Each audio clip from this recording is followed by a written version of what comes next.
প্যারিসের সেইন নদীর তীরবর্তী এলাকায় অবস্থিত পৃথিবীর অন্যতম স্থাপত্য নিদর্শন হল আইফেল টাওয়ার। গোস্তাভ আইফেল 1887 সালে এটির নির্মাণ কাজ শুরু করেন।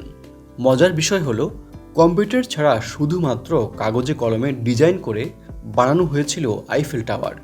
নির্মাণের সময় বলা হয়েছিল এটি প্যারিসের সৌন্দর্য নষ্ট করবে। শুধু তাই নয়, নির্মাণের 20 বছর পরেই এটি ভেঙে ফেলার সিদ্ধান্ত নেওয়া হয়েছিল। তবে প্রকৌশল বিদ্যার বিস্ময় হয়ে এটি আজও দাঁড়িয়ে আছে প্যারিসের বুকে।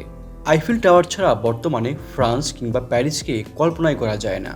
প্যারিস ভ্রমণে গেছেন অথচ আইফেল টাওয়ার দেখেননি বা দেখতে যাননি এমন মানুষ কল্পনা করা ভার। আইফেল টাওয়ারের সবচেয়ে উপরের তলায় রয়েছে একটি গোপন কক্ষ, যেখানে বসে মিটিং করতেন টমাস আলভা এডিসনের মতো বিজ্ঞানীরা। প্রায় প্যারিসের ধনী ব্যক্তিরা কক্ষটি ভাড়া নিতেন নিজেদের প্রয়োজনে। একসময়কার পৃথিবীর সবচেয়ে উঁচু স্থাপনাটিতে মোট 3টি ফ্লোর রয়েছে, যার সবগুলোই সাধারণ মানুষের জন্য উন্মুক্ত। উপরে যাওয়ার জন্য লিফট এবং সিঁড়ি 2 ধরনের ব্যবস্থাই রয়েছে এখানে। 189 ফুট উচ্চতায় প্রথম ফ্লোরে রয়েছে মোট 3টি কক্ষ, যেখানে রয়েছে দোকান, থিয়েটার, অবজারভেশন জোন এবং আইফেল টাওয়ার সম্পর্কে জানার ব্যবস্থা। এখানে ঘুরতে আসা ট্যুরিস্টদের জন্য একটি রেস্টুরেন্ট রয়েছে প্রথম তলায়।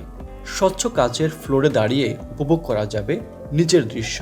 তবে উচ্চতা ভীতি থাকলে এটি এড়িয়ে যাওয়াই ভালো।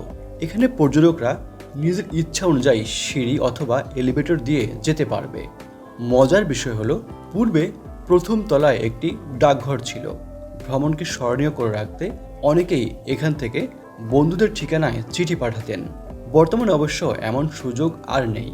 ডাবল ডেকের দ্বিতীয় ফ্লোরের উচ্চতা 379 ফুট।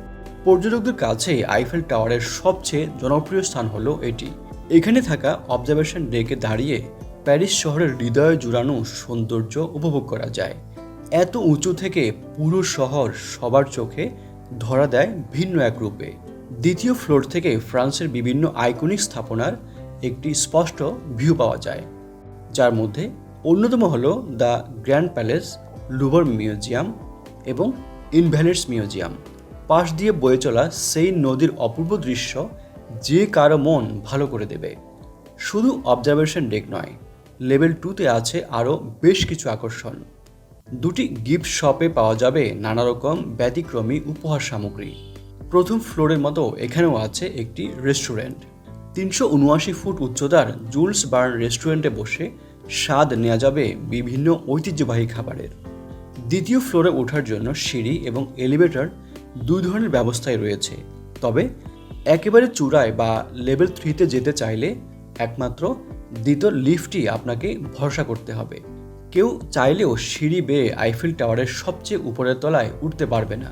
ভূমি থেকে 905 ফুট উঁচু এই ফ্লোরটিতে পর্যটকদের খুব বেশি যাতায়াত নেই, তাই তুলনামূলক এটি নীরব থাকে।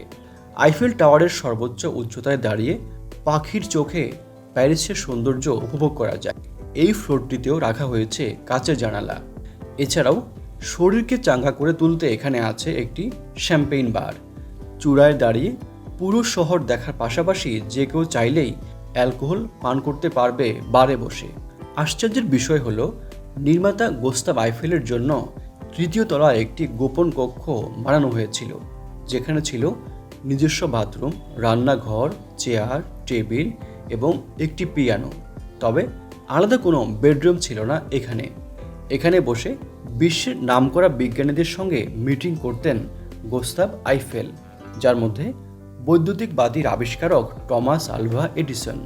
বর্তমানে অ্যাপার্টমেন্টটি জনসাধারণের জন্য জাদুঘর হিসেবে উন্মুক্ত রয়েছে। সেখানে গেলে আপনি দেখতে পাবেন গোস্তাভ আইফেল, তার কন্যা ক্লের আইফেল এবং টমাস আলভা এডিসনের মোমের মূর্তি। প্যারিসের বুকে দাঁড়িয়ে থাকা আইকনিক স্থাপনাটির একেবারে চূড়ায় রয়েছে রেডিও এবং টেলিভিশন অ্যান্টেনা। সিগন্যাল ট্রান্সফারের পাশাপাশি এগুলো মূল টাওয়ারের উচ্চতা বৃদ্ধিতেও সহায়তা করেছে। 1827 সালে শুরু হওয়া আইফেল টাওয়ারের নির্মাণ কাজ শেষ হয়েছিল 1889 সালে। 1083 ফুট উচ্চতার বিশাল স্থাপনাটি বানাতে মাত্র 300 জন শ্রমিকের সময় লেগেছিল 2 বছর 2 মাস 2 দিন।